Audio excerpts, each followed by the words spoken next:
안녕하세요. 매일 새로운 사연을 전하는 읽어주는 사연 라디오입니다. 구독과 좋아요, 많은 공유 부탁드립니다. 오늘의 사연 시작하겠습니다. 안녕하세요. 배우자에게 숨겨진 자식이 있다는 걸 알게 된 30대 여성입니다. 정말 이런 일은 영화나 드라마에서나 나오는 일이라고 생각했어요. 어쩌다 건너 비슷한 이야기가 들려와도 세상에 정말 그런 일이 있을 수도 있나 싶었고, 한편으론 심심한 사람들이 지어낸 헛소리라고 생각했고요. 그런데 제 남편이란 사람이 그런 짓을 하고 다녔다니. 지금이야 어느 정도 상황이 정리되었지만 여전히 그때를 생각하면 심장이 벌렁거리고 믿겨지지가 않아요. 분하고 억울하고 치가 떨릴 뿐이죠. 원래 저는 대전에서 나고 자라 지금의 직장으로 이직하기 전까지 줄곧 부모님과 함께 살았어요. 다른 도시로 가고 싶다는 욕심이 없던 것은 아니지만 마땅히 기회가 없었거든요. 참고로 대학을 서울로 가고 싶었지만 대전에 있는 대학에 가게 되면 전액장학금을 받을 수 있다 보니 친정 형편이 넉넉치 않았던 저로선 선택의 여지가 없었답니다. 그런데 직장 생활 4년 차에 가깝게 지내던 친구가 잘 다니던 회사를 때려치고 유학을 간다대요. 자기가 정말 좋아하는 게 뭔지 알고 싶다면서 누군가는 그 친구더러 배부른 소리하고 있다 했지만 저는 그런 친구가 무척 부러웠어요. 하지만 저는 유학이니 대학원이니 그런 건 생각할 수 있는 상황이 아니었기에 일단 독립부터 하자 그렇게 된 거죠. 그리고 기왕 혼자 살 거면 서울이 좋지 않겠나 싶었고, 그래서 그때부터 열심히 이직 준비해서 1년 만에 이직에 성공했어요. 하지만 서울살이는 제 생각만큼 즐겁기만 한 것은 아니었습니다. 맛집이니 분위기 좋은 카페니 하는 곳들은 나 홀로 손님인 저를 반기지 않는 눈치였고, 저도 삼삼오오 모여 웃고 떠드는 사람들 속에서 혼자 있는 게 영 껄끄러웠죠. 그렇다 보니 주말이 돼도 집에만 있는 날이 많아졌고, 그렇다고 매번 대전에 내려가는 것도 웃기잖아요. 그런데 하루는 직장 선배가 그러지 말고 동호회 같은데 한번 나가보라는 거예요. 가서 사람들도 사귀고 취미생활도 만들고 일석이조라면서 말이에요. 그리고 그렇게 시작하게 된 게 영어 동호회였어요. 사실 여러 가지 동호회들이 있었는데 제가 술을 잘 못하다 보니까 선택지가 많지는 않았거든요. 그리고 거기서 지금은 전 남편이지만 아무튼 남편을 만나게 되었습니다. 미국에서 살다 왔다는 남편은 처음 동호회에 들어온 사람들이 잘 적응할 수 있게 도와주는 그런 역할을 하고 있었죠. 남편은 영어도 잘했던 데다가 주변 사람들에게 워낙 자상하다 보니 한마디로 남녀 가리지 않고 인기가 좋았어요. 그리고 워낙 이미지가 좋은 사람이다 보니 저도 지금 생각해보면 딱히 뭘 같이 한 것도 없이 남편이 좋은 사람이라고 생각하게 되었던 것 같아요. 그리고 그런 와중에 남편이 먼저 저에게 관심을 보이기 시작하니 속절없이 빠져들게 되더라고요. 심심하고 지루했던 서울 생활이었지만 남편과 보내는 시간만큼은 유일하게 숨통이 트이는 것 같았죠. 비록 남편이 사귀자고 정식으로 고백을 해오진 않았지만 저희는 어느새 연인 사이가 되어 있었습니다. 그리고 그 무렵 남편이 저에게 정말 미안하다면서 제가 동호회 활동을 그만뒀으면 좋겠다고 하더라고요. 제가 자기랑 사귀는 걸 알면 사람들 입방아에 오르내리게 될 게 뻔한데 그게 얼마나 불편하겠냐면서 말이죠. 그리고는 제가 뭐라고 이야기할 틈도 없이 남편이 말하길 어차피 동호회에 가입했던 게 영어 공부가 목적이지 않았냐면서 그건 자기가 얼마든지 따로 도와줄 수 있다는 거예요. 솔직히 뭔가 좀 억울하고 답답한 기분이었지만 어떻게 설득을 해야 할지도 모르겠더라고요. 그래서 결국 동호회 활동을 그만두게 되었죠. 이후로 저희는 2년을 사귀었고 제 생일에 맞춰 남편이 프로포즈를 해왔어요. 사귀는 동안 워낙 저에게 잘하기도 했고 능력도 있는 사람이었으니 그의 프로포즈가 반가울 수밖에 없었죠. 저는 크게 고민하지 않고 남편의 프로포즈를 받아들였습니다. 결혼식 당일 어째서인지 동호회 사람들은 단 한 사람도 저희 결혼식에 오질 않았어요. 저는 진작에 관뒀다 치더라도 남편은 계속해서 동호회 활동을 하고 있었는데 하객으로 온 사람이 한 명도 없다는 게 너무나 의아했는데 남편이 말하길 동호회 사람들에게 요만큼의 부담도 주고 싶지 않아서 결혼 날짜를 안 알려줬다나요? 아무리 그래도 그렇지 그건 좀 오바 아닌가 싶대요. 하지만 결혼식 당일 신부인 제가 솔직히 그런 걸 오래 생각하고 할 여유가 있을 리가 없었죠. 나중에 다시 이야기하자 해놓고는 어영부영 넘어가 버렸어요. 반반 결혼이다 뭐다 말이 많지만 저희는 감사하게도 시부모님이 집을 해주셨어요. 정확히 말하자면 남편이 혼자 살던 아파트였는데 거기가 원래 어머님 명의로 되어 있었거든요. 그런데 그걸 저희가 식을 올리는 대로 어머님께서 남편 명의로 돌려주신다고 하셨죠. 게다가 혼수도 꼭 필요한 것만 사오라면서 예단은 안 해도 된다 하시는데 저희 친정 사정 때문에 그러시는 건가 싶어 감사하면서도 그래도 저도 한 번 하는 결혼식인데 너무 안 해가면 나중에 뒤에서 말 나온다 소리를 한두 번 들은 게 아니었던지라 어떻게 하는 게 좋을까 고민이 되대요. 그런데 어머님 아버님은 몇 번이나 당신 아들하고 살아주는 것만으로도 고맙다 하시면서 정말 아무것도 안 해와도 된다고 그렇게 말씀해 주셨어요. 그래서 전 정말 제가 남편복 시댁복이 있구나 싶었다니까요.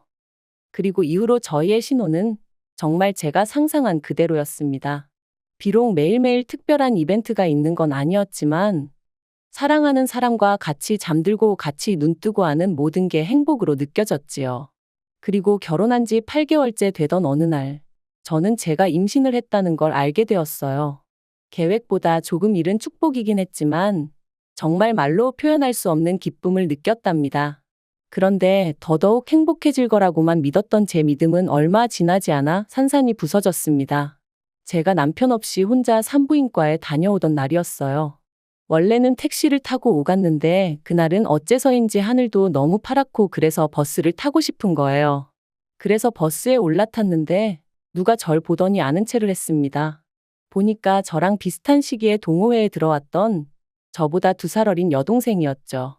깜짝 놀랐기도 하고 반갑기도 하고 그래서 제가 바쁜 거 아니면 내려서 커피 한 잔 마시고 가라 했더니 그렇지 않아도 자기도 제 안부가 궁금했다면서 좋다고 하더라고요. 동생이 언니도 아메리카노 마실 거냐 묻길래 커피는 지금 못 마신다 딸기 음료로 마시겠다 했더니 동생이 언니 커피 좋아하잖아요 그러더라고요. 그런 소소한 것까지 기억을 해주다니 너무 고마웠죠. 제가 나 임신 중이라 그래 하고 웃었더니 언니 결혼했어요? 그러는 거예요. 좀 당황스럽더라고요. 동호회를 관둔 게 아니라면 제가 결혼한 걸 모를 리가 없는데 싶었으니까요. 그래서 너도 동호회 이제 안 나가냐니까 아니라고 자기 엄청 열심히 나간다대요. 이땐 정말 뭐랄까 뭔가 쎄한 기분이 들더라고요. 그래서 나 동호회 팀장 오빠랑 결혼했다니까 동생이 누구요? 하더니 아, 그 오빠도 관둔 지 꽤 됐잖아요. 그러는 거예요. 제가 그럴 리가 있냐고 지난주에도 동호회 활동이라며 2번이나 나갔는데 하니까 다른 동호회랑 착각한 거 아니냐면서 아무튼 저랑 자기가 있던 그 동호회는 아니랍니다. 그리고 이후로 나눈 대화는 솔직히 제대로 기억도 안 나요. 무슨 이야기를 주고받았는지 하나도 귀에 들어오지가 않았거든요. 온통 제 마음은 매번 동호회에 간다고 했는데 동호회에 간 게 아니면 어디에 갔던 거지? 그뿐이었죠. 아무튼 동생과 연락처를 주고받은 뒤 집에 돌아왔습니다. 초조하게 남편을 기다리고 있는데 남편에게 전화가 왔어요. 갑자기 동호회 번개가 잡혔다면서 잠깐 얼굴 좀 비추고 오겠다는 거였죠. 제가 어디서 하냐 물으니 집에서 꽤 먼 동네를 대면서 말이에요. 그래서 가지 말고 그냥 오라고 했어요. 할 얘기도 있으니 지금 바로 오라고요. 사실 그때까지도 남편이 동호회 활동으로 어디 간다 뭐 한다 했을 때 한 번도 막은 적이 없었거든요. 어쨌든 그 동호회 덕분에 제가 남편을 만났다 생각했기에 동호회 활동은 뭐가 됐건 간에 다 좋게 봐주려고 했었죠. 그런데 그런 제가 가지 말라 하니까 남편도 꽤나 당황한 것 같더라고요. 그리고 한 2시간쯤 흘렀을까 현관문 열리는 소리와 함께 남편이 모습을 나타냈어요. 그런데 동호회 번개에 못 가게 해서 그런가 산부인과 갔다 온 걸 알 텐데 뭐 하나 물어보지도 않고 툴툴거리며 안방으로 들어가 버리더라고요. 어이가 없어서 제가 지금 뭐 하자는 거냐니까 할 얘기가 뭔데 동호회 번개도 못 가게 하냐면서 자기가 거기서 얼마나 중요한 역할을 하는지 모르냐 내조를 이렇게밖에 못 해주냐 그딴 소리나 하고 있대요. 그래서 오늘 만난 동생 이름을 대면서 그 동생이 당신 동호회 진작에 관뒀다던데 어떻게 된 거냐고 따졌어요. 그랬더니 남편 얼굴이 순식간에 벌개지는데 남편이 그렇게 당황스러워하는 거 정말 처음 봤거든요. 아, 뭐가 있긴 있구나 싶은 게 연애할 때부터 지금까지 동호회 핑계대고 매번 어디 갔던 거냐고 솔직히 말하라고 했죠. 하지만 역시나 남편은 제가 무슨 말을 하는지 모르겠다면서 저더러 어디서 뭘 듣고 와서 생사람을 잡느냐고 소리를 지르대요.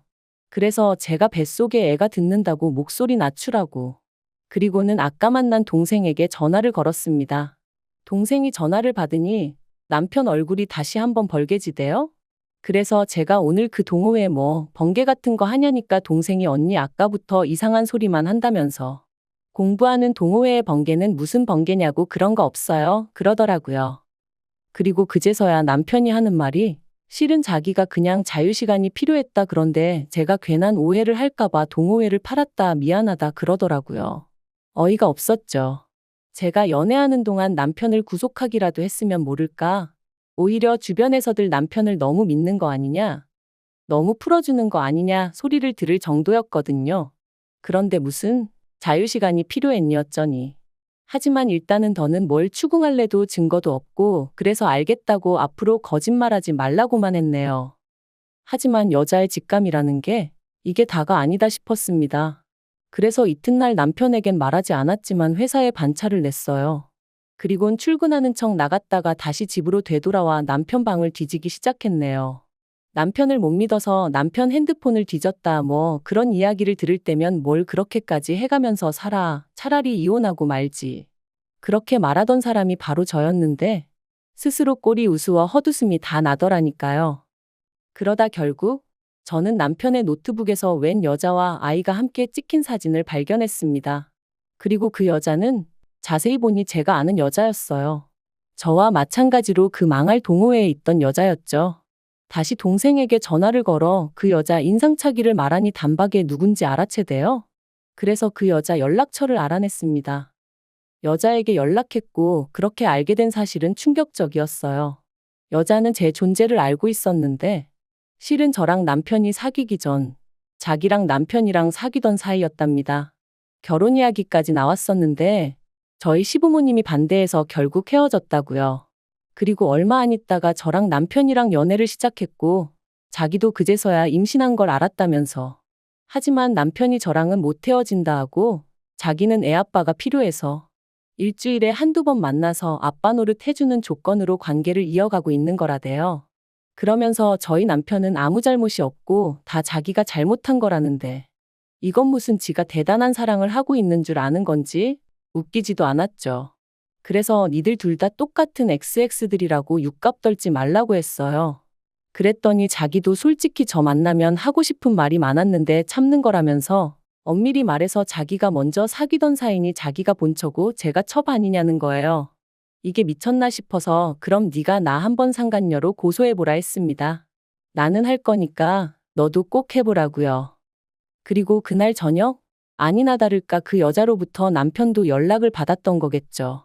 평소보다 퇴근이 늦더니 현관에서부터 쥐새끼 마냥 제 눈치를 살살 살피더라고요. 그래서 생쇼하지 말라니까. 자기가 어떻게 했으면 좋겠냐는 거예요. 그래서 뭘 어떻게 하느냐고 이혼하자 했습니다. 그랬더니 저더러 뱃속에 애가 듣는다면서 임신까지 해놓고 무슨 이혼이냐고 자긴 저랑 이혼 못한다는 거예요. 황당해서 무슨 신보냐고 물었어요. 그랬더니 자기가 절 너무 사랑한다나요?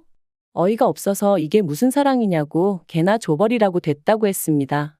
그리고 그때 아랫배가 찌르는 듯이 아프더니 뭔가 흐르는 느낌이 나대요. 유산이었어요. 제가 유산을 하면서 남편의 이중생활까지 전부 다 양가 부모님들이 알게 되셨습니다. 당연히 난리가 났죠. 하지만 제가 정말 충격을 받은 건 시부모님이 보이신 행동 때문이었어요. 미안하다 하시면서도 이렇게 된 거 그 여자한테서 당신 핏줄은 데려와야 하지 않겠냐며 저더러 걔 엄마가 되어주라셨거든요. 그게 말이 되냐 제가 소리를 질렀어요. 멀쩡하게 지 엄마가 잘 키우고 있는 애를 왜 어머님이 데려오신다는 거며 그렇다고 한들 제가 그 애를 왜 키우느냐고요. 사실 저는 그 여자도 싫었지만 이 모든 일의 중심에는 남편이 있다고 생각했거든요. 하지만 어머님이 하시는 말씀이 당신이 집도 해줬고 원하면 차도 한 대 뽑아줄 수 있다. 바라는 건 그저 당신 아들한테 좋은 아내 되어주고 애 데려오면 좋은 엄마 되어주고 좋은 며느리까지는 바라지도 않겠다 하지만 그동안 우리 아무 문제 없이 잘 지내지 않았냐. 유산하게 된 건 정말 유감이지만 애는 또 가지면 되는 거니까 하시는데 정말 그전까지는 좋게만 보였던 어머님이 다른 사람처럼 느껴지더라니까요. 당연히 죽어도 싫다고 했고, 상간녀 소송하고 이혼 소송하겠다 했어요. 그리고 제 집만 챙겨서 바로 친정부모님이 계신 곳으로 향했죠. 그리고 소송 결과는 말할 필요도 없이 제가 이겼습니다. 법적으로나 상식적으로나 제가 이기는 게 당연한 일이었죠. 그래서 상간녀로부터 3천 받았고, 남편으로부터도 3천 받았습니다. 재산은 솔직히 결혼할 때부터 남편이 많이 해오기도 했고 결혼 기간이 짧다 보니 나눌 게 없었어요. 하지만 그런 걸 처음부터 생각하고 이혼을 한 건 아니었는걸요. 그저 이 사이코 같은 집구석하고 하루빨리 법적으로든 뭐로든 완전히 남남이 되고 싶었을 뿐이에요. 그런데 솔직히 웃어야 하는 건지 모르겠는데 저는 남편이랑 그 여자랑 살림을 합치지 않을까 싶었거든요. 아이도 있고 하니까. 그런데 시부모님이 그렇게만 했다간 재산은 1원 한 푼 안 주겠다 하셨던 모양이에요. 그리고 남편이 정말 그 여자한테 마음이 없긴 했던 건지 아이 찾아오려고 소송 시작했다 들었습니다. 어떻게 될런지는 모르겠지만 솔직히 그래도 엄마가 키우는 게 낫지 않나? 하긴 제가 알게 뭐예요. 지들끼리 지지고 볶든 말든 알아서 하겠죠. 비록 제 손에 6천 좀 넘는 현금이 생기긴 했지만 이혼과 유산이라는 씻을 수 없는 상처를 받았으니 조금도 위로가 되지는 않아요. 하지만 만약 몰랐다면 몇 년이고 계속해서 바보처럼 살았겠죠. 아이도 낳았다면 아이가 있으니 더더욱 이혼은 생각하기 어려웠을 테고요. 그런 생각을 하면 그래 이렇게라도 끝났으니 다행이다 싶기도 하다니까요. 아무튼 이제 다시 누군가를 사랑할 수 있을지, 그래서 제가 한때 꿈꾸던 그런 가정을 꾸릴 수 있을지 모르겠습니다. 그저 지금은 저 하나 추스리기도 버거워서 말이죠. 시간이 약이라는데 믿고 기다려봐야겠죠. 즐겁지 않은 이야기지만 그래도 시간 내서 들어주셔서 너무 감사하고 그것만으로도 저에겐 정말 큰 위로가 됩니다. 감사해요. 긴 이야기 들어주셔서 감사합니다. 오늘의 사연은 여기까지입니다. 구독과 좋아요, 알람 설정해주시면 앞으로 더 좋은 사연으로 찾아오겠습니다. 감사합니다.